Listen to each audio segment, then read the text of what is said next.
Hey everyone! The STAR exercise that we're focusing on in this video is called Quadruped Thoracic Rotation.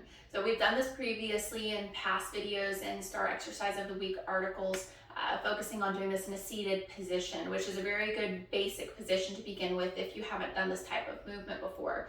Doing this in a quadruped position, otherwise known as being on your hands and knees, is a way that you can further progress this type of movement.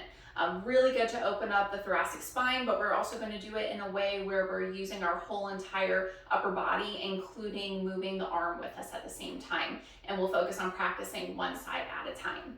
Now, while you can absolutely do this on the floor, like I'll be demonstrating, please feel free to do this on your bed if you don't feel quite comfortable getting up and down from the floor.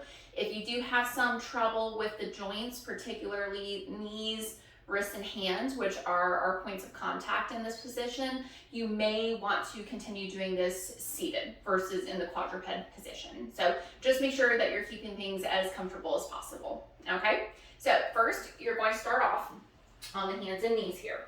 So I try to make sure I'm in neutral alignment, that I'm not hyperextending or hunching around in the back, trying to keep as even as we can. And I do keep a little tension in the belly just for a little spinal support. Now from here, I'll start with the arm that's closest to the camera. I'm going to lift it to the side and I'm following my hand and I'm going to rotate. I'm going to go about as far as I can, which for me is here. Hold up to 5 seconds and then come right back down to where you began. Now I'm going to alternate back and forth here. You can do all of your reps on one side if you want, that's fine. Holding up to 5 and come down. Well, the arm does lead things off. Once I get to about here and I'm following with my head, I really want to make sure the spine is taking over for this, that I'm not forcing my arm back because that'll just irritate the front of the shoulder. Okay, so let's get the back view here. Rotate, up, hold, and then come right back where you started. Don't worry if you can't go too far with this, that's okay. It's absolutely okay.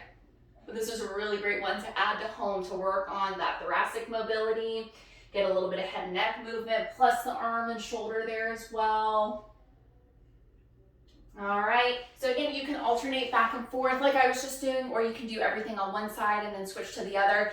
Either is fine. I'd say practice up to about 10 repetitions on each side roughly, and then you can repeat for 1 to 2 sets with it, okay? Make sure, as always, there's no pain or discomfort with this. Keep everything tolerable.